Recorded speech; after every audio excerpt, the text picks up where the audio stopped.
I banned all government censorship and restored free speech in America. We have free speech.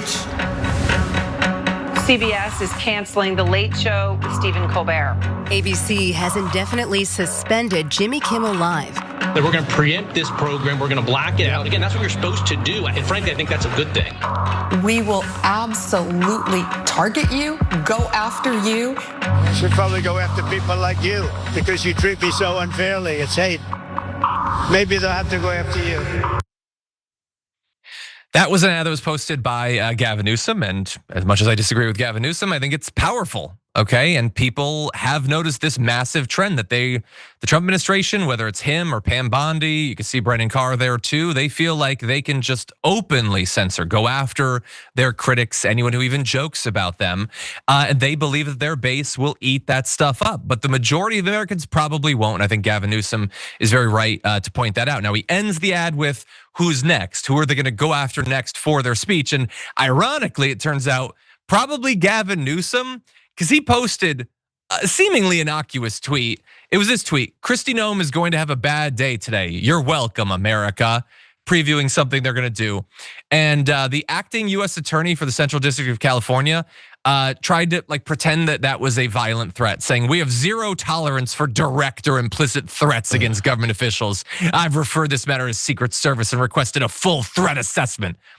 I can actually save you a little bit of time and money. I'll give you the full threat assessment.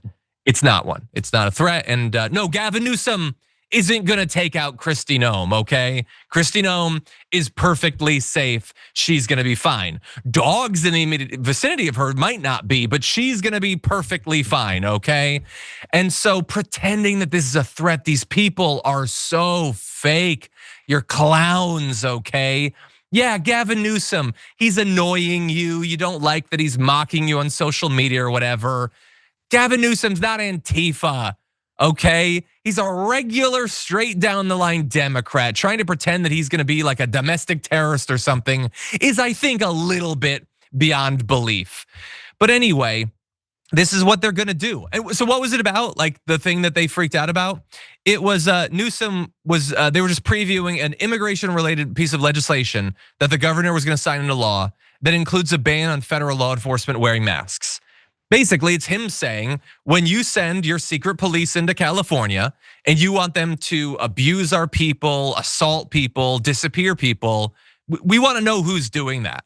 That's it. That's standing up for the actual people of California. That's all he's doing. It's not a violent threat. My God, these people are clowns and chuckleheads, Jayar. What do you think? Well, it's obvious he knew that. That's why he went that direction. But we're not gonna talk about how the Trump ran around during the campaign talking about enemies of the people and enemies of the people and enemy of the people. The same wording and violent rhetoric that we consistently hear. And then when violence does happen, we see him talk about how he doesn't give a damn. He's not gonna call anybody. He's not gonna mention it. Matter of fact, it's someone else's fault.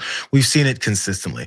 There's no need to argue what the reality is. The reality is they support violence as long as it comes from them. 100%, let's stop talking about it. But now, afterwards, maybe now there should be some pressure from folks to talk to this guy who said, we're not gonna take any of these threats. We're gonna report this to the Secret Service. So now that you report it to the Secret Service and you see it has to do with mask wearing and how Kristi Noem isn't gonna like that because they wanna continue to keep their secret police who've disappeared people off the streets and have no identification for where they're working and where these folks are going. Since we're now doing this, maybe he should now apologize for saying he's gonna refer something to the Secret Service, because you know what? When you start saying that someone is committing violent rhetoric and maybe they should get responded to with some violence from people who the vast majority of violent folks and political attacks in this country have been from folks who agree with you, maybe you should apologize.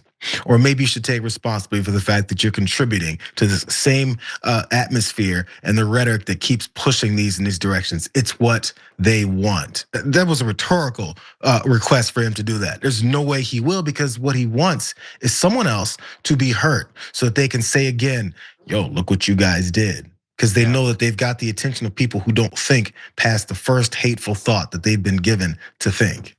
Yeah, I'm gonna end, I know we only have a sec, just by saying, I think Gavin Newsom, there's so many different things that people are gonna want as we try to transition out of Donald Trump. But this thing of standing up against an out of control authoritarian leader, Gavin Newsom gets that. And he's making that his, I think, not just main, maybe like almost to the exclusion of everything else, appeal to potential voters. And there are going to be a lot of people that find that very appealing. And every step we take down this authoritarian road, it's only going to be that much more appealing. So does everyone bear that in mind as we move towards primaries and all that?